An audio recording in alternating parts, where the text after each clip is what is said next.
Guys, what is going on?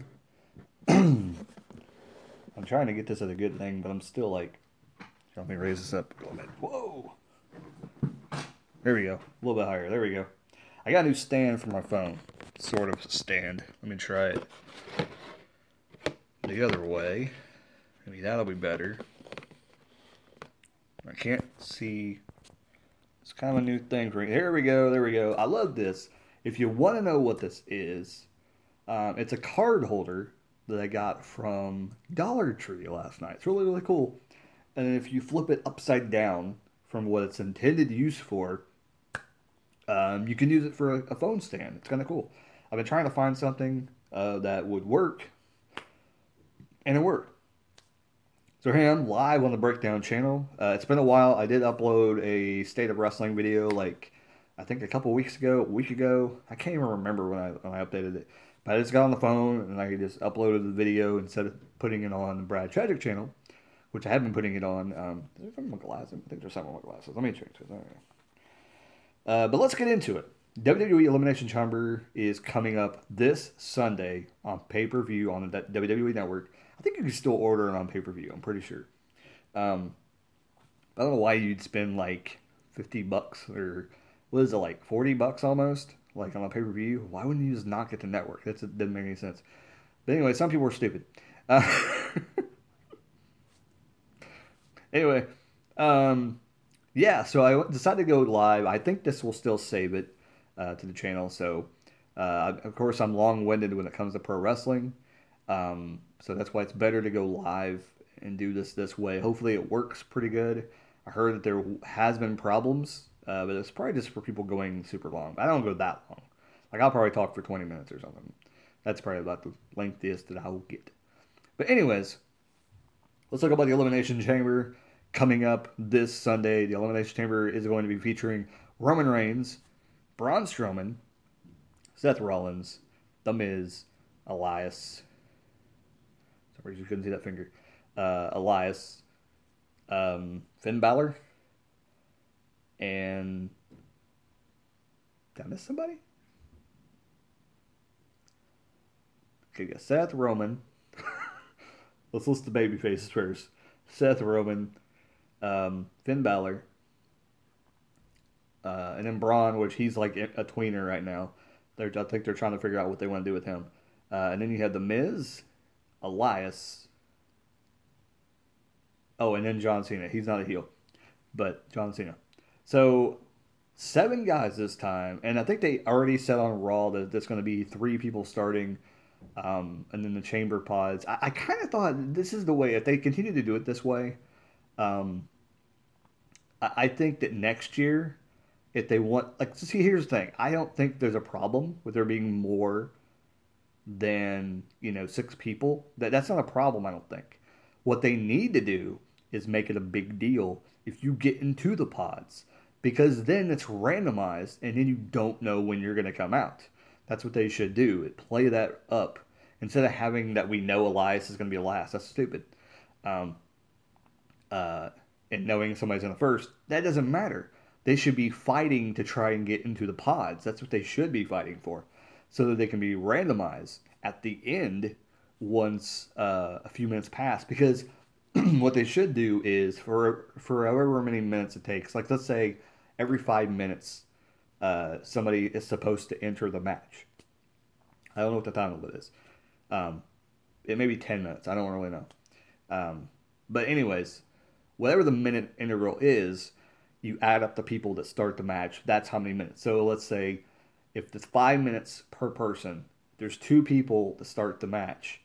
You know, you give them 10 minutes before another person is entered into the chamber. So if they start with three, then they should get 15 minutes, just those three by themselves before someone else comes in, or double the time of how many people start off the match. So if there's three people, but if they all get eliminated and there's only one person standing, then the next person has to come in, kind of like the Royal Rumble. It should be like that. Um, which that could be a problem if it ends up being like if in a later elimination chamber, Brock Lesnar is in there. Because I don't know, has Brock Lesnar ever been in an elimination chamber match? I don't know if he really has. I don't think he has been in an elimination chamber match. I think he's always been either a champion or challenging the champion outside of the chamber in some kind of match. I don't think that he's ever been in the chamber. That's kind of weird. You'd think he would have been in the chamber, but if he was, he would like dominate, and it would be just like the Royal Rumble situation. Like he'd be standing there just waiting for the people to come out. So it wouldn't be very interesting, I don't think. Um, but this is kind of an interesting elimination chamber because they've kind of built it up to where everybody's pretty strong in this match. The weakest person, I think, in this match is Finn Balor, to be completely honest. Elias is not weak, but he probably could be put in the bottom there. Him and Finn are probably the weakest people in this match. Miz is like the third weakest. And then outside of that, Rollins, Seth Rollins is probably down below that. Cena's after him, but Cena can always win at any time, and Seth can win at any time. And it wouldn't be surprising. But I truly think it's going to be Roman or Braun. But something made me kind of wonder last night. And now there's reports coming. I just seen something about Roman, about something about him, where they're thinking about they might not be so high on him right now because of some kind of that lawsuit that happened. And I wonder if it has to do with that. I didn't read the story. I just said something like WWE is tiring of Roman Reigns, so I don't know what that's about. I wouldn't think it had anything to do with his work ethic or anything like that, or his promos. I mean, those are horrible as it is. Some people don't like them, but I don't think they really care about that. It has to be something outside of the wrestling business that is causing them not to be, into him anymore. And I would not be surprised if John Cena wins the Elimination Chamber and it ends up being John Cena versus Brock Lesnar. I have a feeling, I have a deep down feeling that Cena may be a dark horse in this thing and that they could just pull off that and end up having him win the whole damn thing. There could be other storylines, that could happen. It could be Roman and Seth build this storyline with them two fighting at Mania. There could be other matches happen. There could be like a Monsters Ball kind of match, like a hardcore match or a street fight that happens at Mania between a bunch of the top guys on Raw. It could be anything. They could do a lot of stuff. And the thing I think people tend to forget is that people want their favorite guys to be world champion. They want Bray Wyatt to be world champion. They want him to do it with Morm and what Matt Hardy. They want him to do more with Apollo Crews now that they're pushing him at a decent pace. They want him. They want them to do more with Finn Balor. But the problem with this, and they want people to do more with Dean Ambrose and Seth Rollins. The problem with this is they also have these other guys in the Miz as well put in the situation that why aren't they pushing him as world champions? But it's always been this way. And that's why I talk about always that this boom era is coming because there's so much top talent that there's nowhere to go with them. So there's nothing to do with them. And it kind of becomes a problem because fans are getting mad, but they had to understand that not everyone can be a world champion. Sometimes people are so good, they don't need to be a champion. And that's what people tend to forget in the world of professional wrestling is that, some people, like Daniel Bryan, he is white hot right now. If he would actually to come back to pro wrestling, there would be no need for him to be the world heavyweight champion. Mm-hmm. And my wife is texting me right now. But there's no need for him to be world champion because he's so white hot and still white hot. He's starting to simmer a little bit, but he's probably still white hot. Like if he would have come back to wrestling this year, which there's tons of rumors, and if he's not back by February, he's going to be gone because I'm pretty sure is it next February? I don't know. His contract's up soon. I know it's like in the middle of the year, his contract is going to be up. I think it's somewhere around that. But if he doesn't come back, his stuff will probably simmer, but not even that much. So wherever he goes, he's going to be white hot going into a wrestling territory. But the thing about it is, I still wouldn't put the belt on him. To be completely honest, I wouldn't. And if I did put the belt on him, I would immediately have him drop it to somebody else. And then have him work programs within that promotion because there's no need for him to be a world heavyweight champion. The problem, then the reason why, and some people are like, well, why wouldn't you put him as your world champion? Here's the thing. You don't need to have him as your world champion to have people invested in his storylines. I don't think I can touch this without ending the video.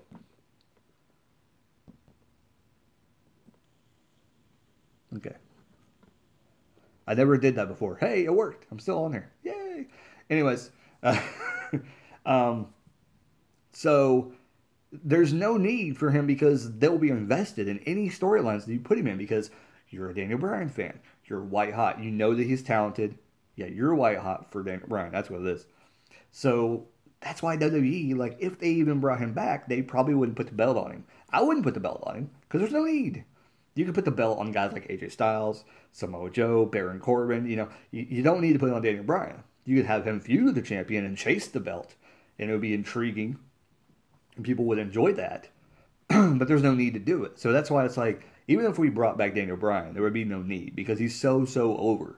That's the problem. Um, so yeah, but anyway, let's get back to Elimination Chamber. Who I think is going to win it? I truly think that, like I said, Cena is a dark horse. I would not be surprised if he wins the whole damn thing. But if Roman wins, it's not really a surprise. Okay, whatever, Roman won. I would love to see Braun Strowman win, or somehow, some way, have it be a triple threat match between Roman, Brock Lesnar, and I know people are going to be like saying, you want Seth Rollins. No, I want Braun Strowman. I want Braun, Roman, and Brock Lesnar at WrestleMania in a triple threat match. And at the end of the match, instead of having Roman go over, have Braun go over. It would be awesome. And then, God's sakes, turn Roman heel. Or the other thing they could do at WrestleMania is have Roman go over both of them. Have Roman go over Braun and Brock. How much better could you put him over? That would be the end of the Roman experiment, as people on YouTube likes to call it. The end of the Roman experiment, and it would be done. Let it be done. If it doesn't work, whatever. I respect Roman Reigns. I don't know. I don't care what everybody else says.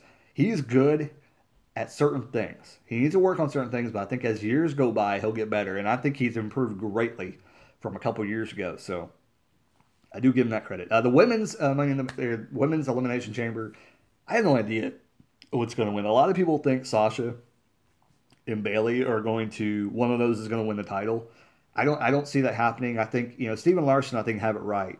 It's probably going to be Alexa Bliss and Nia Jax for the Raw title at Mania. I don't think there's going to be a whole lot of focus on the women's championships this year, unless Ronda goes for Charlotte's title. But I think Asuka is probably going to challenge for that, unless Asuka goes for the Raw title, which I don't think Raw or Alexa Bliss and Asuka would be a very good match.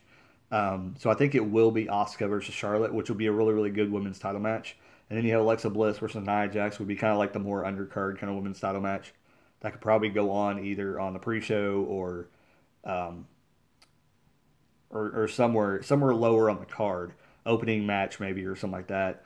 But then you might have another kind of a match that would be higher up on the card, like a Sasha versus Bailey match, or something that involves a bunch of women to determine maybe a number one contendership for whatever. But I don't know if they've ever had a number one contendership at WrestleMania. I think it would be good if they did, but I don't think they would ever do that. I think it would be more having to do with a story. So who knows? Maybe they will get the belt off and put it on Sasha or Bailey. But right now, I can't even predict it. I'm going to predict Alexa Bliss retains because I really don't see her losing that belt. But as far as the other matches goes, I think the Bar is going to end up defending the tag belts against Titus Worldwide.